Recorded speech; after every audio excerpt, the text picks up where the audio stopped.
estos que lo defienden. En la página 20 dice: pasemos ahora al Nuevo Testamento. Es indudable que nos toca mucho más de cerca que el Antiguo. El espíritu que reina en él nos toca todavía hoy de forma inmediata. En efecto, todos los relatos están ligados a la figura de Jesús de Nazaret. Un ser humano concreto debe ser el centro de toda la historia, la persona que decide la suerte de toda la humanidad. Mas, ¿no es esta la pretensión ingenua de un tiempo que simplemente era incapaz de ver la grandeza del cosmos, la grandeza de la historia del mundo?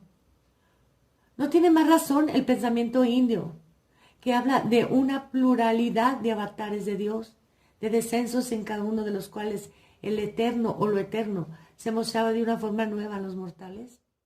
Se fijan que al teólogo de la apostasía le parece mucho mejor la religión hinduista. Ahora entendemos por qué Juan Pablo II se hizo sellar por una sacerdotisa hindú y un pueblo como México, plagado de católicos, de repente encontró en cada esquina el montón de Hare Krishnas.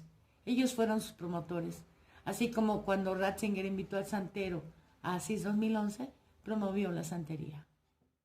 Pero prosigamos. Los pensadores indios no dudan en reconocer también a Jesús de Nazaret como avatar de Dios, junto a Krishna, Buda y otros muchos. Todos ellos son manifestaciones de Dios, reflejos del Eterno en el tiempo. En todo se hace visible algo de Él.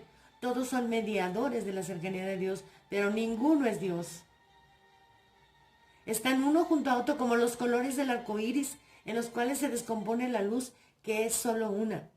No se excluyen, sino que se remiten unos a otros. ¿Es eso verdad?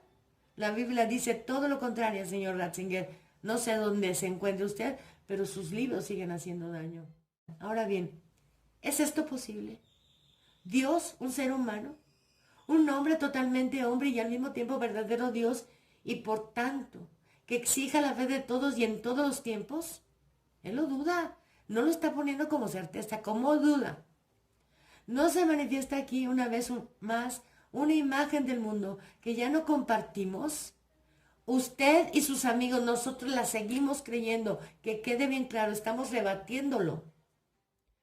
Más aún, cuando estuviéramos dispuestos a aceptar el principio, la idea de una encarnación de Dios, nos queda todavía que preguntarnos frente a la pretensión de la fe cristiana.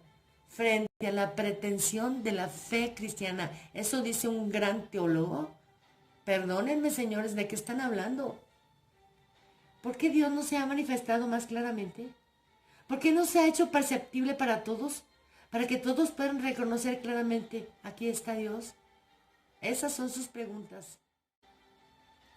La serie de dificultades que al parecer hacen que creer y saber resulten irreconciliables continúa si superamos el umbral del Nuevo Testamento y entramos en la historia de la Iglesia. Y aquí la primera pregunta es, ¿dónde está verdaderamente la Iglesia? Otra vez demoliendo los bastiones de la Iglesia. ¿A cuál de las partes, él y yo, tenemos que adherirnos? Tal vez desde el principio hubo confesiones opuestas, de modo que solo se pudo elegir un cristianismo parcial. O bien hubo que buscar el cristianismo detrás de las iglesias, o quizá contra ellas, que es exactamente lo que hicieron los modernistas. En cualquier caso, nos parece que el antagonismo entre las diferentes iglesias pone en cuestión sus pretensiones, disminuye su credibilidad y nuestra confianza en ellas. Así habla el Catejón. Continuamos. A esto se añaden, para continuar la lista de las dificultades, todos los problemas del magisterio eclesiástico. El dogma del Dios trinitario expresa verdaderamente la fe de la Biblia, o por el contrario, no es más que el producto del pensamiento griego que satisfizo de este modo su curiosidad especulativa. Y en todo caso, ¿qué significa exactamente que Dios sea uno y trino? Expresa con estas palabras una realidad que pueda decirnos algo todavía hoy. Esas son las dudas del teólogo. Pasemos por alto todos los demás enunciados procedentes de la fe de la Iglesia antigua y que hoy representan un obstáculo para nosotros, para ustedes, teólogo de la apostasía, no para los católicos, apostólicos y romanos, que quede claro. Y mencionemos un solo ejemplo, tomado de los dogmas medievales, que en los últimos tiempos ha pasado al primer plano de un modo particularmente destacado, la doctrina de la transubstanciación, de la transformación sustancial de las ofrendas eucarísticas. El contenido sutil de esta oposición se presentó siempre a la conciencia común de un modo poco matizado. No necesitábamos saber más, Señor. A través de las palabras de consagración, el pan y el vino se convierten en el cuerpo y la sangre del Señor. El único que tuvo problemas con eso fue Lutero y ustedes, los modernistas. Y ahora volveremos a citarlo como emérito con su primer libro publicado por el jesuita Daniel Ivanori, que se llamó Por medio de la fe, doctrina de la justificación y experiencia de Dios en la predicación de la Iglesia, en el cual dice: quiero destacar una vez más lo que escribí en Comunio sobre la cuestión de la justificación para el hombre de hoy en comparación con el tiempo de Lutero y la perspectiva clásica de la fe cristiana. Las cosas son a la inversa. Es decir, ya no es el hombre el que cree que necesita la justificación ante Dios, sino que sería Dios el que estaría obligado a justificarse ante el hombre por todas las cosas horribles que existen en el mundo y frente a la miseria humana, todos hechos que en última instancia dependen de él. Aquí hago un paréntesis y una alabanza a Dios, porque esto es una blasfemia. Y como defensora del nombre de Dios, digo y repito que el santísimo, sacratísimo, adorable, incomprensible e inefable nombre de Dios sea por siempre alabado y bendecido, sea amado, adorado y glorificado en el cielo, en la tierra y en los infiernos, por todas las criaturas de Dios y por el sacratísimo corazón de Jesús en el santísimo sacramento del altar. En este sentido me parece significativo el hecho de que un teólogo católico asuma de manera directa y formal tal inversión. Cristo no habría sufrido por los pecados de los hombres, sino que más bien, por así decirlo, habría cancelado la culpabilidad de Dios. Nueva blasfemia. Que el santísimo, sacratísimo, adorable, incomprensible e inefable nombre de Dios sea por siempre alabado y bendecido, sea amado, adorado y glorificado en el cielo, en la tierra y en el infierno, por todas las criaturas de Dios y por el sacratísimo corazón de Jesús en el santísimo sacramento del altar. Lo cito de nuevo. El Papa Francisco se encuentra completamente en sintonía con la línea de la misericordia. Su práctica pastoral se expresa en el hecho de que continuamente nos habla de la misericordia de Dios. Es la misericordia la que nos mueve hacia Dios, mientras que la justicia nos espanta.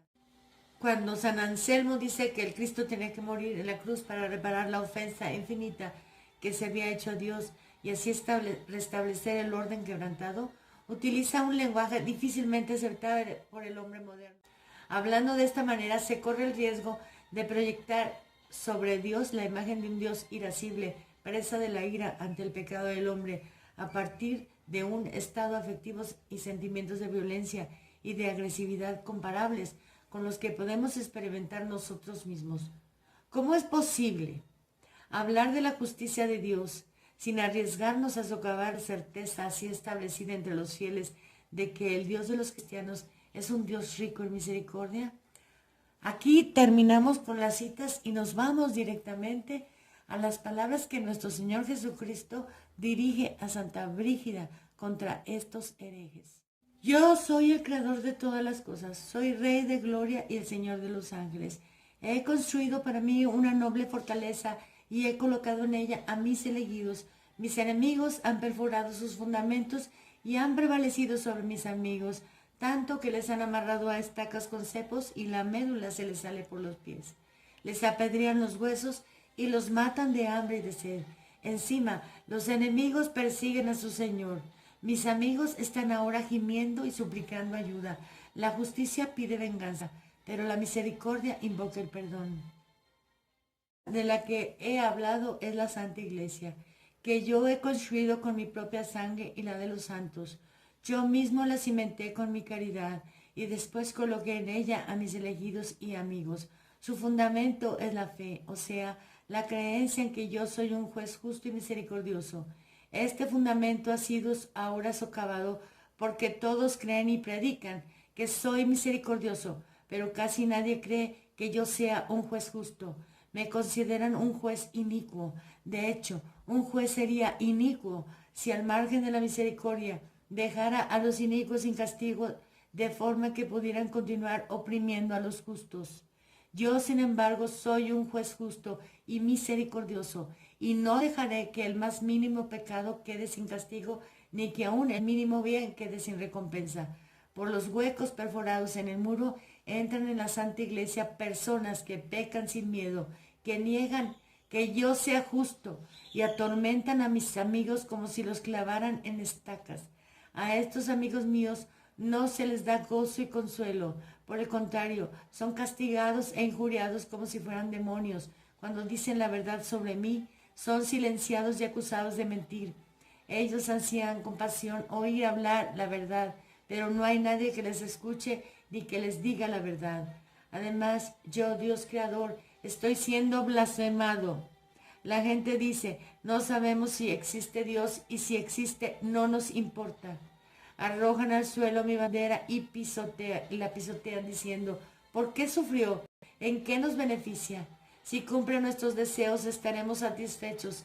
Que mantenga Él su reino y su cielo. Cuando quiero entrar en ellos dicen, antes moriremos que doblegar nuestra voluntad. Date cuenta, esposa mía, de la clase de gente que es. Yo los creé y los puedo destruir con una palabra. Qué soberbios que son conmigo.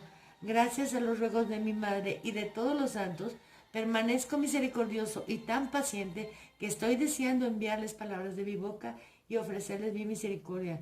Si la quieren aceptar, yo tendré compasión. De lo contrario, conocerán mi justicia. Y como ladrones, serán públicamente avergonzados ante los ángeles y los hombres, y condenados por cada uno de ellos. Como los criminales son colgados en las rocas y devorados por los cuervos, así ellos serán devorados por los demonios, pero no consumidos. Igual que las personas atrapadas en cepos no pueden descansar, ellos padecerán dolor y amarguras por todas partes. Un río de fuego entrará por sus bocas, pero sus estómagos no serán saciados y su sed y suplicio se reanudarán cada día. Pero mis amigos estarán a salvo y serán consolados por las palabras que salen de mi boca. Ellos verán mi justicia junto a mi misericordia. Los revestiré con las armas de mi amor, que les harán tan fuertes que los adversarios de la fe se escurrirán ante ellos como el barro. Y cuando vean mi justicia, quedarán en vergüenza perpetua por haber abusado de mi paciencia.